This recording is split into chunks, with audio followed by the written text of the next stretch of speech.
Uh, All right, so Hosea part 28. We're still in chapter 9. Yeah, we're getting there. Um, 5 more chapters to go. We may get there eventually because this is 4 pages on one verse. So, but um, but let's talk to our Elohim and let's continue to look at what Hosea is saying to Israel, and this is this one almost seems like he's laying a guilt trip on them, but we'll take a look at it in a second. Father, thank you for this opportunity to study your word. Thank you, Father, for being with us. Open our eyes, open our ears, and open our hearts so we can see, hear, and understand your word, your spirit in our lives, and take a closer look at ourselves. We thank you for everything. In the name of Yahushua, amen. All right. Well, since this is the Hosea after Q&A night, I try to do a little bit of a review of what we talked about last time. Yeah, we're just going to take a look at chapter 9, verse 10, because it is a kind of a distressing thing in that verse. But let's kind of take a review of some of the concepts from the last study to kind of bring us back up to where we were. We considered last time that walking in arrogance and insolence has become a way of life that has led to social sin, and not only a physical type of robbery, spoil, and waste, but also its spiritual equivalent. And we considered the helical nature of that and how, it's going on back there with Yehuda and Yisrael, and here we are in the 21st century. We're still in the 21st century. Yeah. That, see, it shows you where I'm at. That we're right back in the same boat, basically. It says there's a misconception that we're moving away from destruction, while in reality we're moving towards it. By having done away with Yahuwah Elohim and his Torah, and in our arrogance we don't realize, we don't behold that we are gone because of destruction. We've been separated from the very presence of Yahuwah our Elohim. And if we consider that, Yahuwah Elohim has been replaced by a multitude of other things. This concept of division or separation from Yahuwah Elohim taking place while everyone is of the belief that they are safe where they are. That was perfect timing for the siren. Okay. The arrogance that we considered earlier will lead to the grave. It will lead to a permanent separation from Yahuwah Elohim. We're walking in the darkness of false dogma and the false sense of security that it brings with it. One does not realize that. In reality, false dogma, regardless of how delightful it may be, separates us from the light of Yahuwah and into the darkness outside of his hedge of protection and delight. A time of reckoning is coming that will require the house of Israel to pay attention and to seek Elohim because they've been seeking in vain. If they continue to seek in vain, then they will be required to pay the price for their arrogance and iniquity, which will cost them the covenant of peace with Yahuwah. If the Nabi, the messenger, despises the wisdom of the Torah and perverts it, he will lead those who listen to him astray. When a false message is given and is adopted into the physical worship, it causes a disturbed thought process. The enticements of the Satan delivered by a messenger that we consider to be of Elohim will cause us to be separated from Yahuwah our Elohim if we allow it to tickle our ears. We asked last time, why do you believe what you believe?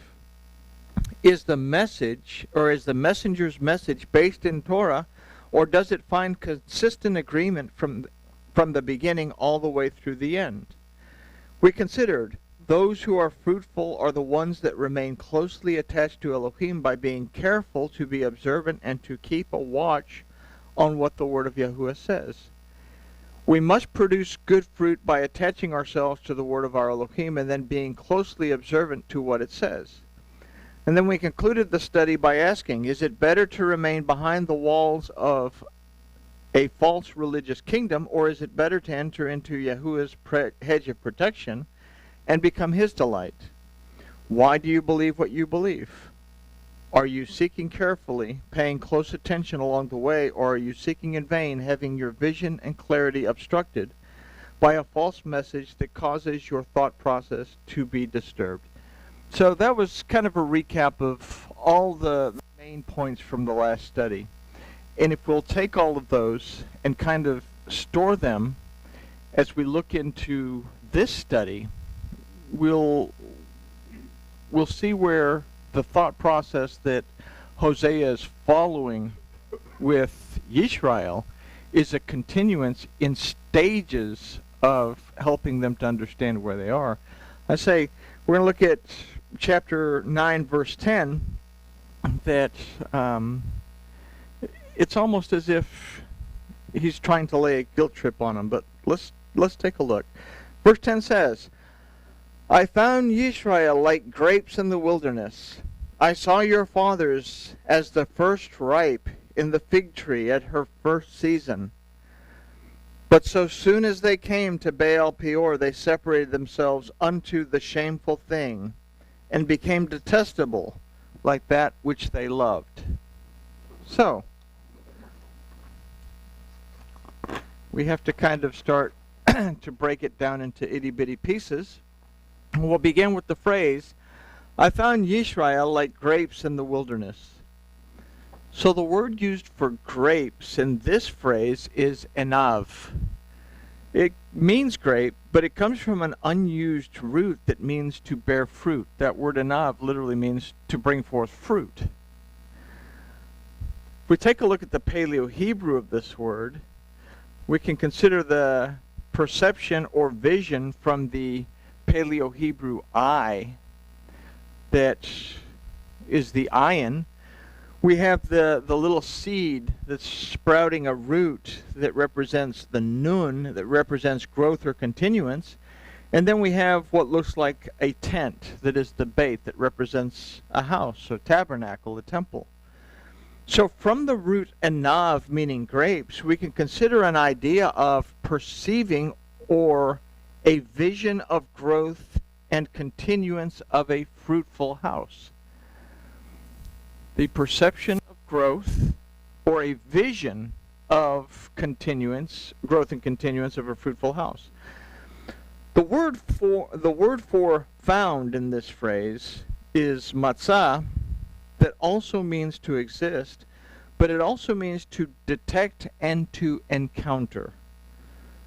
So this would expand our idea to reflect, to encounter and detect an existence that was perceived as and illustrated a vision of growth and continuance in a fruitful house. Who is the one that found the grapes? Well, it's Yahuwah that's speaking this. Yahuwah is the one that is finding something special in the wilderness. So, this was discovered in the wilderness.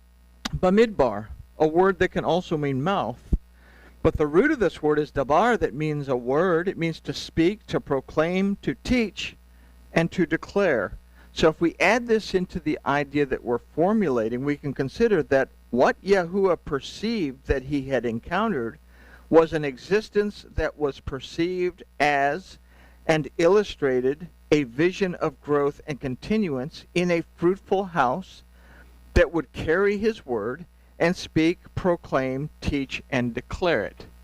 So now we're starting to see a reason for why the children of Yisrael were chosen amongst the other peoples.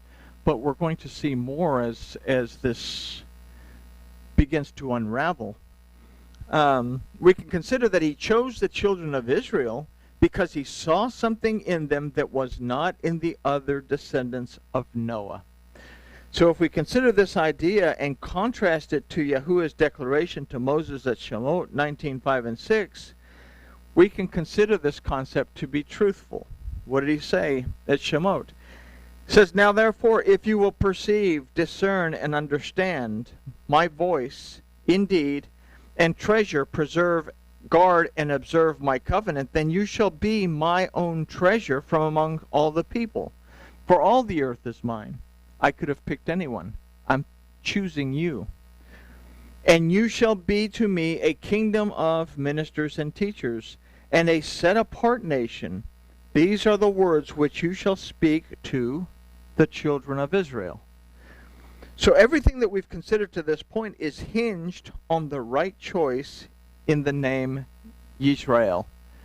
Okay? The right choice. Yisrael means that either Elohim prevails, Elohim comes first, or to wrestle against Elohim. This we can consider from the 5th verse of Shemot 19 that says, if you will perceive, discern, and understand. It uses the word Shema. My voice indeed, and treasure, preserve, guard, and observe, uses the word Shamar, my covenant.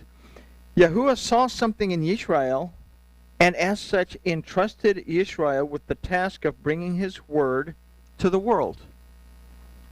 So let's consider the next phrase. I saw your fathers as the first ripe in the fig tree at her first season.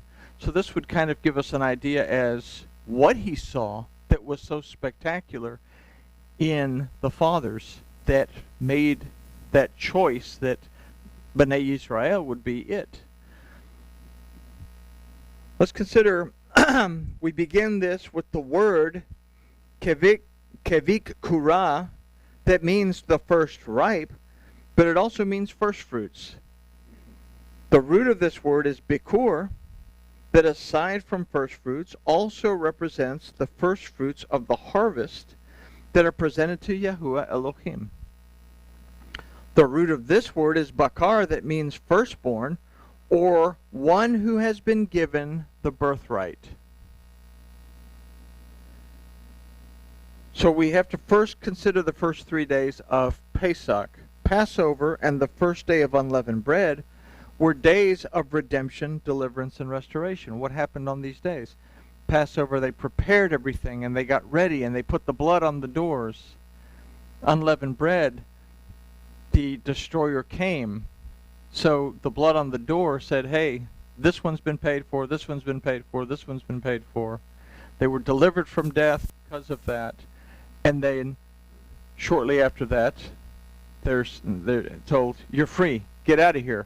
Not only did he just let them go, they expelled them, literally forced them to leave. So they were restored back to a free people.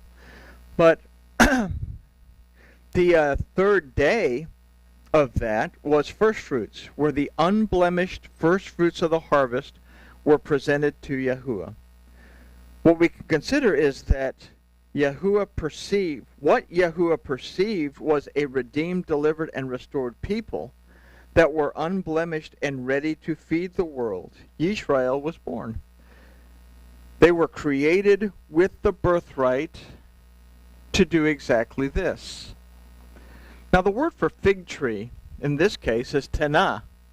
And if we look at the Paleo-Hebrew of this, again, we have the nun, which is the little seed that has the root coming out of it that represents continuance.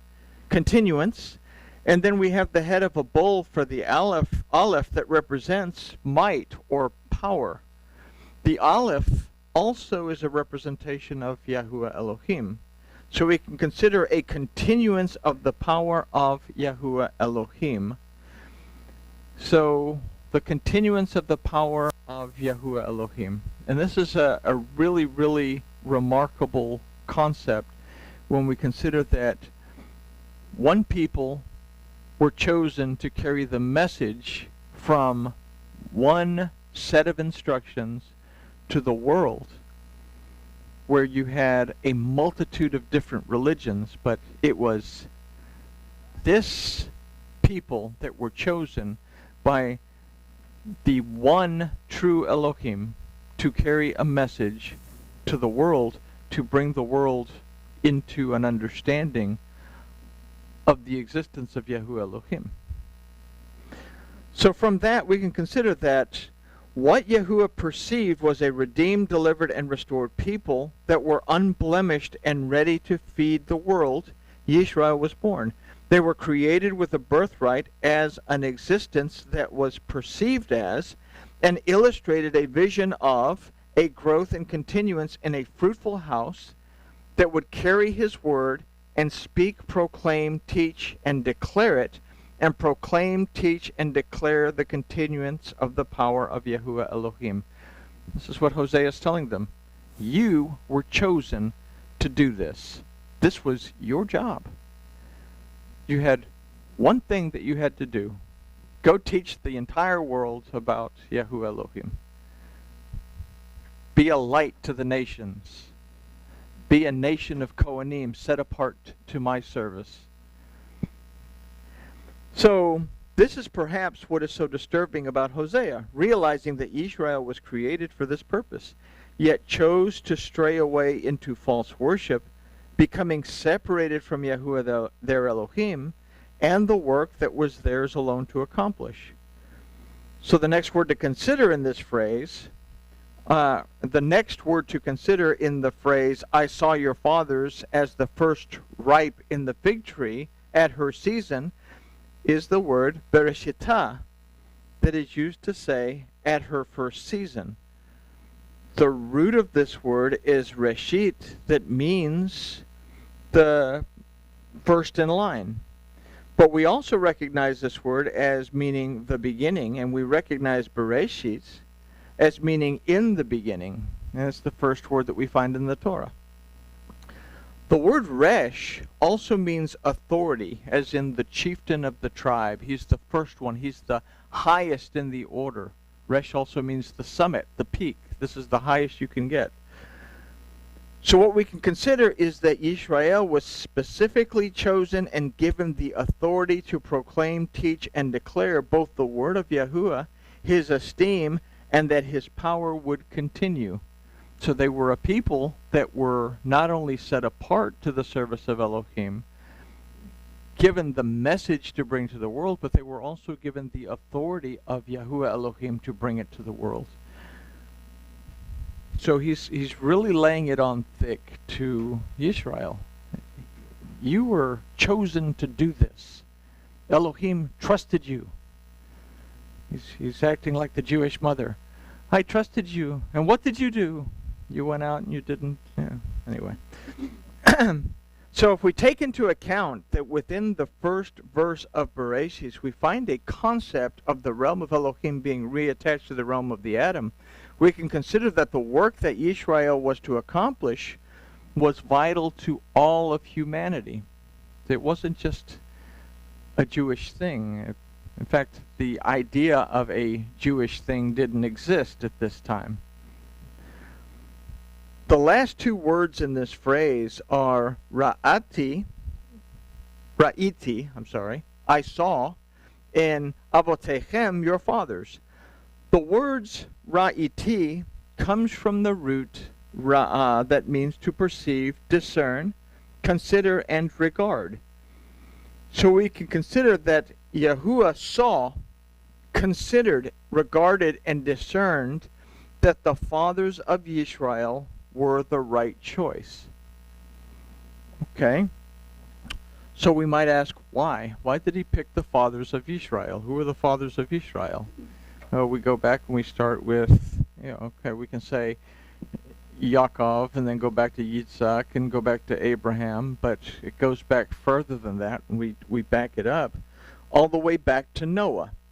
He and his sons, Shem, Japheth, and Ham, were commanded to go into all of the earth and have dominion over it. But we find that Ham and possibly Japheth found their way to the land of Shinar and immediately began to build a tower. Okay, so there was a transgression that took place. Basically, it was a sin that took place because they refused to budge. Refused to budge to the point where their language had to be changed to confuse them so that they would spread out. They disobeyed the commandment to go into all of the earth and subdue it by remaining in one place. Shem did not disobey. They were nomads and stayed on the move. We find at a later time that Abram, a descendant of Shem, is told by Yahuwah to leave his father's house and go into Canaan. Abram is obedient and does so. We read that Abraham was considered righteous because he believed in Yahuwah Elohim. Abram was chosen by Yahuwah Elohim to be the father of a people by whom the world would be blessed. It was because of this that Yisrael was specifically chosen and given the authority to proclaim, teach, and declare both the word of Yahuwah, his esteem, and that his power would continue. Abraham was considered the friend of Elohim. They were considered friends, and when you hear the word friend in Hebrew, it's usually two people that enter into a covenant. Once they've entered into a covenant with each other, they are known to each other as friend. So, and so we can understand why it was that what Yahuwah perceived was a redeemed, delivered, and restored people that were unblemished and ready to feed the world. Yisrael was born.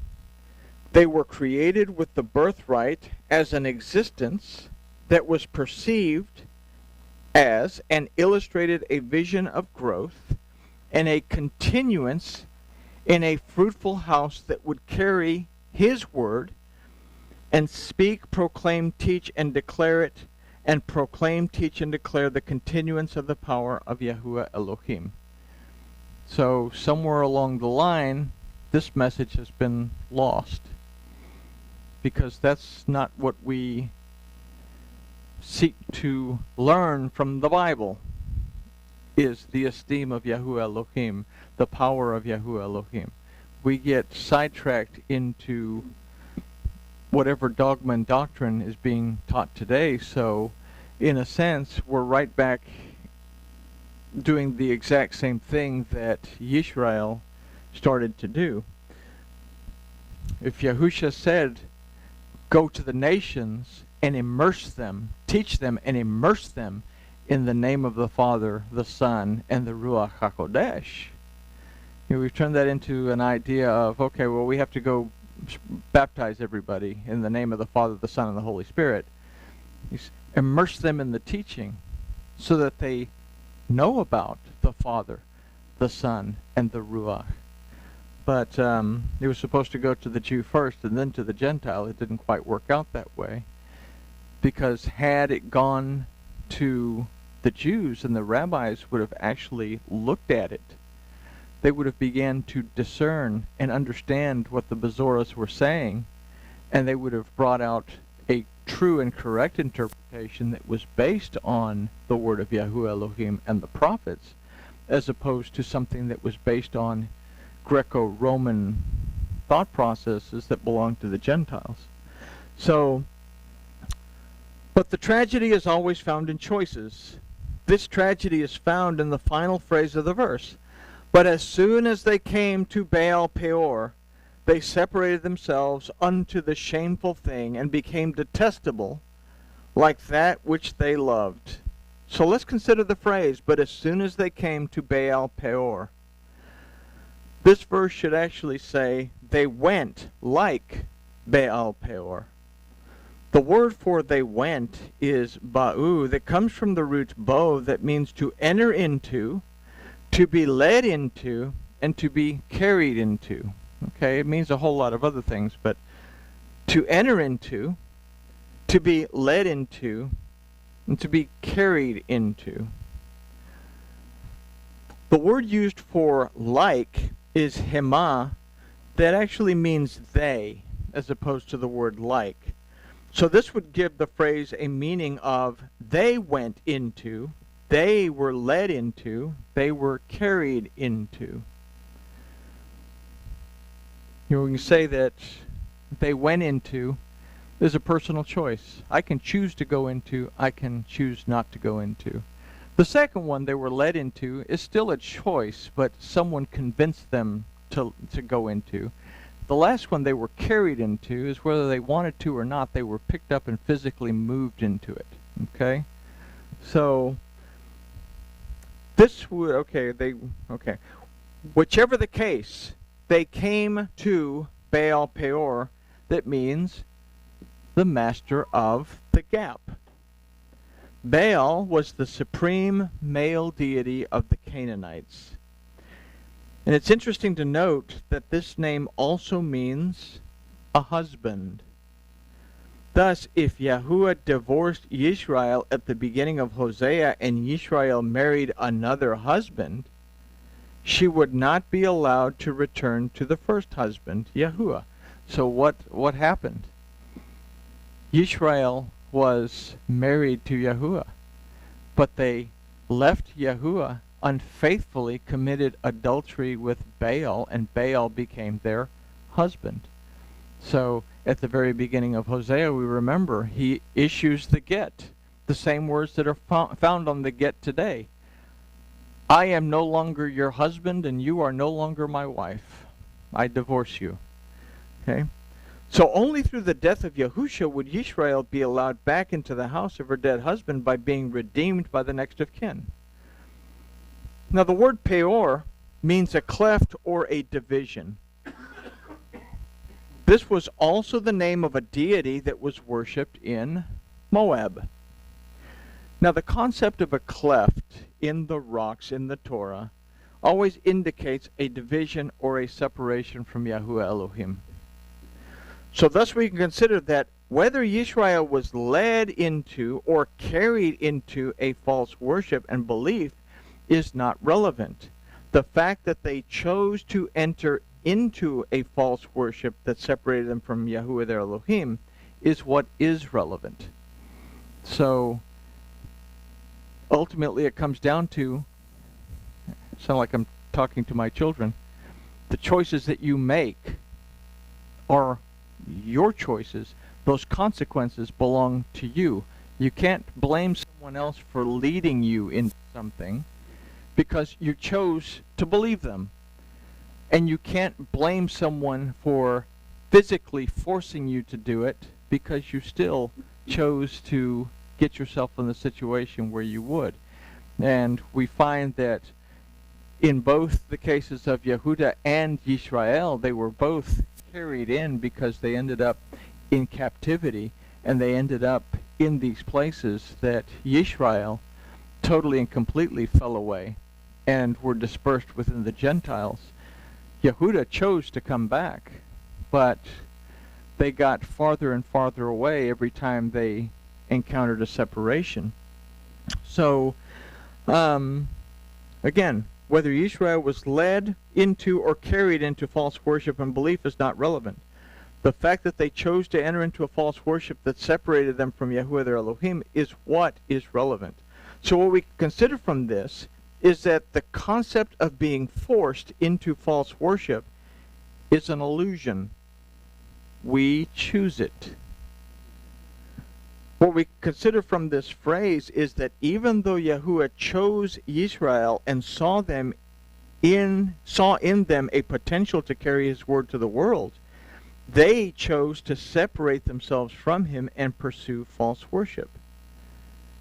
Yahuwah chose them to take the Torah, his esteem, and to bring a continuance of his power to the world. But they chose to enter into a relationship with false deities and false dogmas, and in such they chose the separation between themselves and Elohim. So if we understand this, then the balance of the verse falls in place. They separated themselves into the shameful thing and became detestable like that which they loved. So false worship is a shameful thing, and to love it over the truth is a detestable thing. What is Hosea pointing out here, using the words of Yahuwah Elohim? You were chosen. Shame on you for throwing that away and going after something that you know is detestable to Yahuwah your Elohim, but not really caring whether it is or whether it isn't, because you're caught up, like we read in the introduction, we're caught up in that insolent pride, that arrogance. We don't care what Yahuwah has to say or what anyone has to say. because we are all that in a bag of potato chips, and that's all that really matters. So false worship, again, is a shameful thing, and to love it over truth is a detestable thing. So we must take the last phrase of this very